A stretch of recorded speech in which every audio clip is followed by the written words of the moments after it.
बिहार के सीएम नीतीश कुमार दिल्ली पहुंचे हैं। नीतीश कुमार का इस बार का जो दिल्ली दौरा है वो बेहद महत्वपूर्ण है और अहम माना जा रहा है। पहला तो ये है कि वो नीति आयोग की बैठक में शामिल हो रहे हैं, जबकि हर साल होने वाली इस बैठक में नीतीश कुमार 3 साल से दूरी बना रहे थे। तो सबसे बड़ी बात तो ये है कि 2 बार तो वो एनडीए में होते हुए भी नीति आयोग की बैठक में शामिल नहीं हुए थे। ये बैठक प्रधानमंत्री की अध्यक्षता में आयोजित होती है, ये बात सभी जानते हैं, जिसमें सभी राज्यों के मुख्यमंत्री को न्योता दिया जाता है। पिछले साल यानी 2024 में जब नीति आयोग की बैठक हुई थी तो इंडिया गठबंधन ने इस बैठक का बहिष्कार कर दिया था। और सबसे बड़ी बात तो ये थी कि नीतीश कुमार, जो कि एनडीए में तब तक शामिल हो चुके थे दोबारा से, वो भी इस बैठक में शामिल नहीं हुए थे। इसे बीजेपी के लिए बड़ा झटका माना गया था। लेकिन इस बार क्योंकि 4 महीने बाद ही बिहार में विधानसभा का चुनाव होना है और विधानसभा चुनाव के तैयारियों ने जोर पकड़ लिया है, ऐसे में नीतीश कुमार का दिल्ली आना संकेत दे रहा है कि वो कोई बड़ा फैसला करने की तैयारी में है। वो पीएम मोदी की अध्यक्षता में होने वाली 2 बड़ी बैठकों में शामिल होंगे। पहली तो नीति आयोग की बैठक ही है जो 24 मई को होगी और इसके अगले दिन यानी कि 25 मई को होगी एनडीए के मुख्यमंत्रियों की बैठक, जो कि पीएम मोदी ने ही बुलाई है। नीतीश इस बैठक में भी शामिल होंगे और यह कहा जा रहा है कि नीतीश का एजेंडा साफ है कि चुनाव करीब है, इसलिए नीति आयोग की बैठक में बिहार के लिए ज्यादा से ज्यादा आर्थिक मदद हासिल की जाए और दूसरा, एनडीए की बैठक में बिहार चुनाव को लेकर बीजेपी पर दबाव बढ़ाया जाए। तो आज हम अपनी स्पेशल रिपोर्ट में बात करेंगे नीतीश कुमार के प्लान से बीजेपी की बढ़ती परेशानी की और नीतीश कुमार के बड़े प्लान की। नमस्कार, मैं हूं अंशिता। नीतीश कुमार के दिल्ली दौरे पर सभी की नजरें टिकी हुई हैं, क्योंकि नीति आयोग की बैठक तो पहले भी होती रही है, लेकिन नीतीश पहले नहीं पहुंचे। तो फिर इस बार ऐसा क्या खास है जो नीतीश कुमार नीति आयोग की बैठक में शामिल हो रहे हैं? वजह सभी जानते हैं, बिहार में चुनाव नजदीक हैं और नीतीश की हर गतिविधि को सियासी चश्मे से देखा जा रहा है। माना जा रहा है कि इस दौरे में सीएम नीतीश और पीएम मोदी के बीच बिहार चुनाव की रणनीति पर भी बात हो सकती है। कुल मिलाकर नीतीश का दिल्ली दौरा सिर्फ एक बैठक तक सीमित नहीं है, बल्कि ये दौरा बिहार की सियासत में बड़ा असर डाल सकता है। नीतीश कुमार अभी तक नीति आयोग की बैठकों से किनारा करते रहे हैं।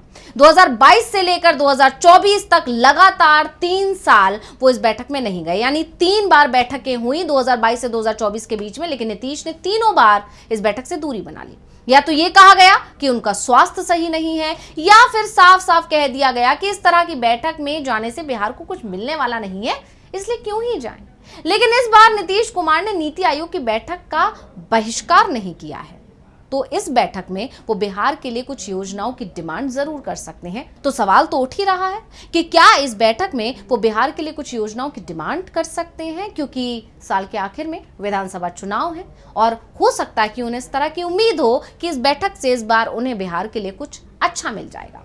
क्योंकि इस बार बीजेपी को नीतीश कुमार की जरूरत है केंद्र में सरकार चलाने के लिए और बिहार में मजबूती से विधानसभा चुनाव लड़ने के लिए भी। क्योंकि एक बात बीजेपी हाईकमान को भी पता है कि बिना नीतीश कुमार के वो महागठबंधन का विधानसभा चुनाव में मुकाबला नहीं कर पाएगी। यानी बीजेपी ये बात समझ चुकी है कि महागठबंधन मजबूत है और बीजेपी को अगर महागठबंधन के आगे डटे रहना है तो नीतीश कुमार की बेहद जरूरत है। ऐसे में नीतीश कुमार बिहार के लिए क्या डिमांड करते हैं, इस पर सभी की नजर टिकी हुई है। यानी नीतीश कुमार को जो बीजेपी को उनकी जरूरत है, इसका फायदा कैसे ले पाते हैं। वैसे नीतीश की बहुत सी डिमांड तो केंद्र की तरफ से पहले से ही पूरी की जा रही हैं, सिर्फ विशेष राज्य के दर्जे की मांग को छोड़कर। और अब जेडीयू भी इसकी डिमांड करती नहीं दिख रही है, यानी विशेष राज्य के दर्जे की जो मांग है वो ठंडे बस्ते में डाल दी गई है। ऐसे में बिहार के सीएम क्या डिमांड करते हैं, इस पर सभी की नजरें टिकी हुई हैं। लेकिन सबसे ज्यादा नजरें टिकी हैं तो पीएम मोदी के साथ होने वाली नीतीश कुमार की बैठक पर। बिहार एनडीए में सबसे ज्यादा खींचतान इस समय अगर किसी चीज को लेकर है तो वो सीट बंटवारे को लेकर ही मची हुई है। जेडीयू को डर लग रहा है कि बीजेपी महाराष्ट्र वाला खेल उनके साथ खेल सकती है। महाराष्ट्र में एनडीए ने चुनाव एकनाथ शिंदे के नेतृत्व में लड़ा और सरकार बनने पर सबसे पहले उन्हें किनारे लगा दिया, यानी सीएम पद बीजेपी ने हथिया लिया और देवेंद्र फडणवीस को सीएम बना दिया। और ऐसा खेल बिहार में भी ना हो जाए, इसे लेकर जेडीयू का डर समय समय पर सामने आ रहा है। इसलिए जेडीयू की तरफ से बार बार ये दोहराया जा रहा है कि 25 से 30 एक बार फिर नीतीश। इसलिए अब नीतीश कुमार आर पार की लड़ाई की तैयारी में है। जिस तरह से जीतन राम मांझी, चिराग पासवान और उपेंद्र कुशवाहा नीतीश कुमार को सीधे सीधे चुनौती दे रहे हैं, उसके पीछे भी बीजेपी का ही हाथ बताया जा रहा है। यानी बीजेपी नीतीश को कमजोर करने के लिए ही इन लोगों को आगे कर रही है, क्योंकि जेडीयू नेताओं को भी इस बात का एहसास है कि इन तीनों ही नेताओं में इतनी ताकत तो नहीं है कि वो अकेले दम पर कुछ कर सके। और अगर उनकी तरफ से अपनी ही सरकार के खिलाफ या फिर गठबंधन के खिलाफ बयान आ रहे हैं तो साफ है कि समर्थन दिल्ली से मिल रहा है। 2020 में जैसा खेल चिराग ने नीतीश के साथ किया, वैसा ही खेल इस बार भी करने के संकेत मिल रहे हैं चिराग की तरफ से। ऐसे में नीतीश कुमार का इस बार का जो दिल्ली दौरा है वो बेहद महत्वपूर्ण दिखाई दे रहा है, यानी कि बहुत अहम माना जा रहा है। इससे पहले नीतीश कुमार पिछले 6 महीने में 3 बार दिल्ली आए, लेकिन एक बार भी बीजेपी के नेताओं से उन्होंने मुलाकात नहीं की। यहां तक कि पीएम मोदी, अमित शाह, जेपी नड्डा से उनकी मुलाकात का समय तक तय हो गया था, लेकिन वो उनसे बिना मिले तुरंत वापस लौट आए। ऐसे में बीजेपी को भी इस बात का एहसास था कि अगर नीतीश कुमार नीति आयोग की बैठक का बहिष्कार कर देते हैं तो फिर इसका बिहार विधानसभा चुनाव को लेकर जो संकेत जाएगा उसका नुकसान पूरे एनडीए को होगा। इसलिए यह भी कहा जा रहा है कि सीएम पर दबाव डाला गया। ये भी कहा जा रहा है कि सीएम को कुछ वादे किए गए हैं या फिर कह सकते हैं कोई लालच दिया गया है। शायद ये भी कहा गया है कि इस बार ज्यादा अच्छा पैकेज बिहार के लिए दे दिया जाएगा, जिससे वो इस बार नीति आयोग की बैठक का बहिष्कार ना करें। और ये भी माना जा रहा है कि इस बार बीजेपी के नेताओं के साथ नीतीश कुमार की बैठक अलग से भी हो सकती है। नीतीश के दिल्ली दौरे के बाद ये दावे भी किए जा रहे हैं कि विधानसभा चुनाव के चलते वो बीजेपी अध्यक्ष जेपी नड्डा, गृह मंत्री अमित शाह और पीएम मोदी से अलग से मुलाकात भी कर सकते हैं। अब नीतीश की जो सबसे बड़ी चिंता है वो बिहार में सीट बंटवारे को लेकर है और सीएम फेस को लेकर है कि उनके नाम का ऐलान किया जाएगा या नहीं।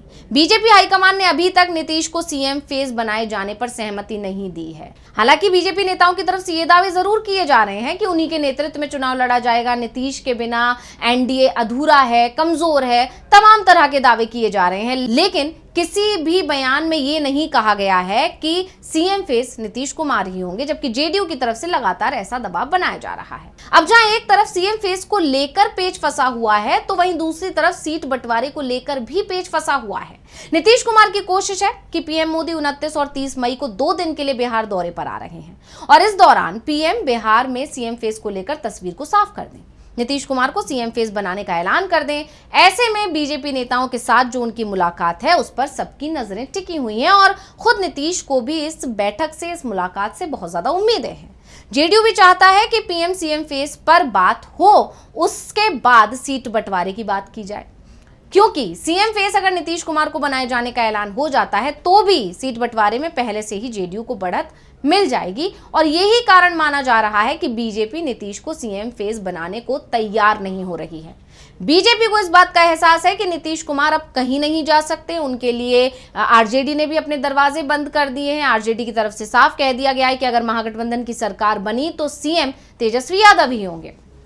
ऐसे में नीतीश की एंट्री सिर्फ एक ही शर्त पर हो सकती है कि वो तेजस्वी यादव का नेतृत्व मंजूर कर लें, और इसके लिए नीतीश कुमार कभी राजी नहीं होंगे, क्योंकि नीतीश कुमार खुद सीएम की कुर्सी पर बैठना चाहते हैं। अब जहां एक तरफ बीजेपी नीतीश कुमार पर दबाव बनाने की कोशिश कर रही है तो नीतीश कुमार बीजेपी पर दबाव बनाने की कोशिश कर रहे हैं, लेकिन आज की परिस्थिति में बीजेपी पर नीतीश कुमार कोई दबाव नहीं बना पा रहे हैं। तो रिपोर्ट आपको कैसी लगी हमें कमेंट करके अपनी राय जरूर दीजिएगा। इसी के साथ मुझे दीजिए इजाजत। देखते रहिए डीवी लाइव। नमस्कार।